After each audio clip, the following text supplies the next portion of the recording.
Hi, and welcome to this live reading from Hook's Little Mermaid, Book 1 by Suzanna Lynn, and this is presented by Itsy Bitsy Book Bits. Chapter 1. I was not always the mean, depraved creature history had painted me to be. It may surprise you to find that deep down I am not villainous at all. Most people know me as Captain James Hook. However, that is not my name. My true name is Jameson Shaw. I grew up breaking my back aboard fishing ships, learning the ways of the sea and working my way up from a mere cabin boy all the way up to captain of my very own fishing rig. I had dreams of bigger and better things. However, I was quick to discover there was not much money to be had in the fishing business. Such hard work with so little return. Honestly, it's a wonder not all fishermen turn pirate. Having had enough of being broke without a spare doubloon to my name, I threw out my fishing net and began flying a pirate flag aboard my galleon, the Jolly Roger. I started out an honest pirate. Well, honest enough. I had a code and I made my crew stick by it or walk the plank. We never robbed or hurt women or children. We avoided bloodshed at all costs. I even made sure we gave a little coin to the less fortunate from time to time. You could say I was the Robin Hood of the high seas. Well, all right, maybe that is a tad exaggerated, but I did my best to keep my nose clean. I had plenty of gold, the finest ship a pirate could ask for, and my crew respected me. I had it all. Until the day a little mermaid came into my life and changed everything. Let me tell you my untold story. Chapter 2. It was still early when I brought the Jolly Roger into port at Fayhorn. The sun had not yet begun to kiss the horizon. I have found it was always best to make port while the blanket of night was over you. It made it easier to blend in with other galleons. "Strike colors and lower the gangplank," I called once my beloved ship was secured to the dock. "Aye, aye, Captain," called Mr. Bones. He was a devoted member of the crew, even if he was a bit slow. Too many hits to the head with a boom will do that to a man. "Not to question you, Captain," said the portly Mr. Smee, walking up the stairs to stand beside me at the helm. "But why do you want to go slogging through unknown territory to get yourself a ferry?" Mr. Smee had no imagination. "Because, my dear fellow, I don't have one," I explained. "And you never know when a bit of fairy dust might come in handy." Of course, there was much more to it than that, but there was no point trying to explain it to him. Not yet. "Fairy dust?" Mr. Smee murmured, pulling off his knit cap and scratching his bald head. I ignored his query and addressed the crew. "All right, you bilge rats, remember, we're not here to pillage. Any man found doing so will be given no quarter." If truth be told, I rarely had to follow through with such a threat. However, my men knew it was a real possibility. I commanded respect and required obedience.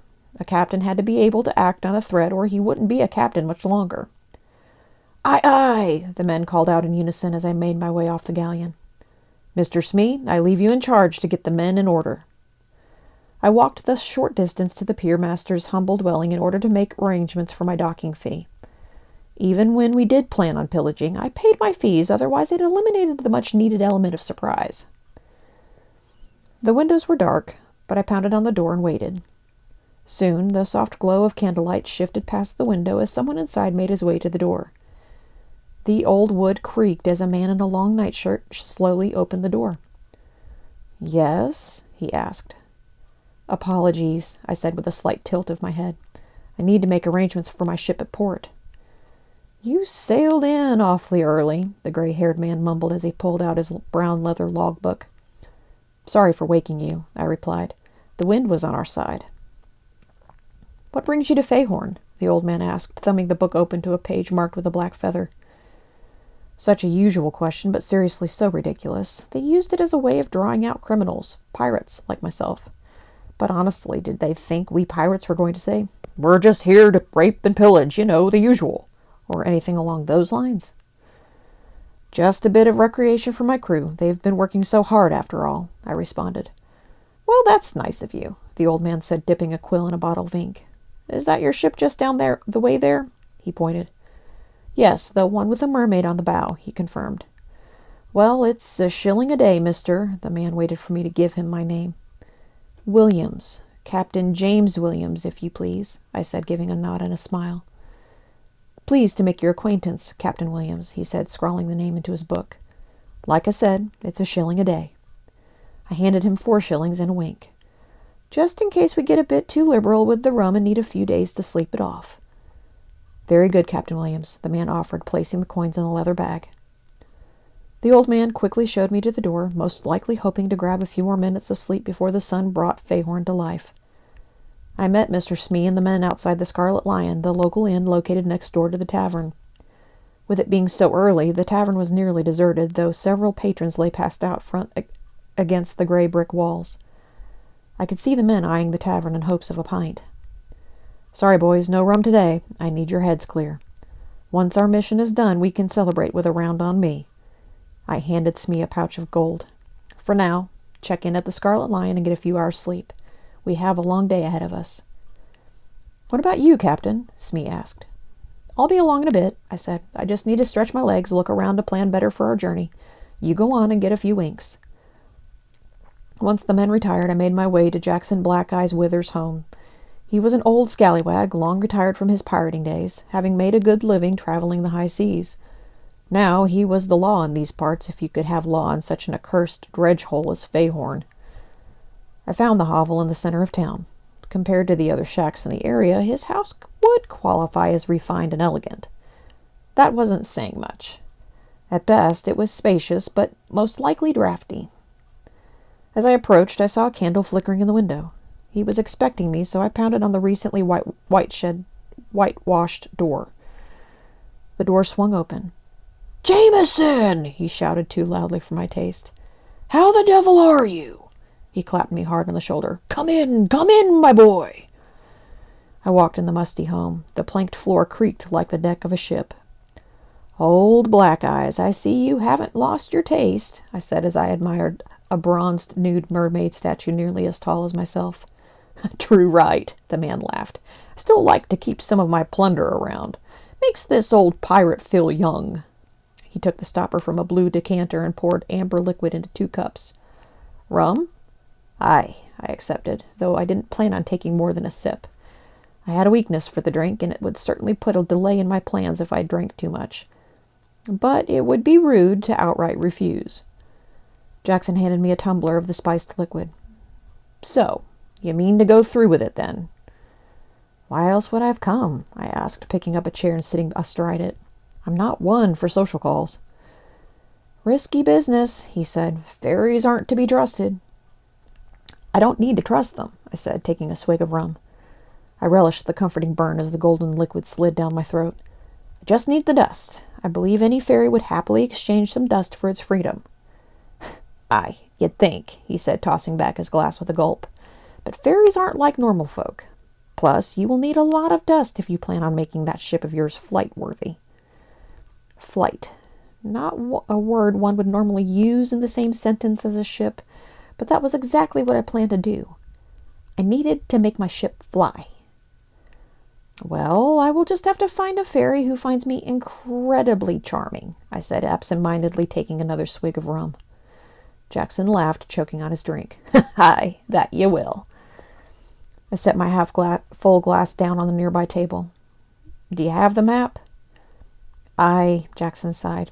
He walked to a bookshelf at the far end of the dim, drafty room and picked up a small, tattered wood and leather chest. He carried it over and set it next to me on the table, pulling out several pieces of old parchment. "Here's the map to get you safely through the fairywood. Now, I say safely, but that really depends entirely on you being able to get your men through without falling into a fairy trap. This is merely the path, not a guarantee you'll return." "Understood," I said, taking the parchment map. He handed me another rolled-up parchment much smaller than the first, along with a leather pouch. "And here's what you'll need to actually catch the wee fairy once you're there." I unrolled the parchment, scanning the list of supplies and instructions. Pretty straightforward. A lantern, candles, a bit of honey, and a trinket. "A trinket?" I mumbled under my breath. "Aye," Jackson said. "That's the most important part." He nodded toward the small leather pouch. I unlaced the tie strings and slid a bronze pocket watch into my hand. The face was broken, the gold rubbed through to the bronze underneath. What the devil is this? It's broken. Doesn't matter, he said with a smile. A fairy can't help but be attracted to gears and a bit of gold. My resolve on the mission was faltering, but I was determined to see the task through. Thanks, old man, I owe you one. One? He laughed. There are few who know the secrets of the fairy wood and live to tell the tale. Fine, I said, tossing down a pouch of gold. The next 10 bottles of rum are on me. Jackson smiled. His 2 front teeth had been capped in gold, and they glinted in the light. That's more like it. I stood, taking the 2 parchments in the leather pouch and placing them in the left breast pocket hidden in the lining of my coat. Jameson, Jackson said, a question in his voice, you never told me why this was so important. Why are you hell-bent on making the Jolly Roger fly? I took the tumbler of rum from the table. Against my better judgment, I threw it back, downing the remaining contents. Because Peter Pan killed my son, and now I'm going to kill him.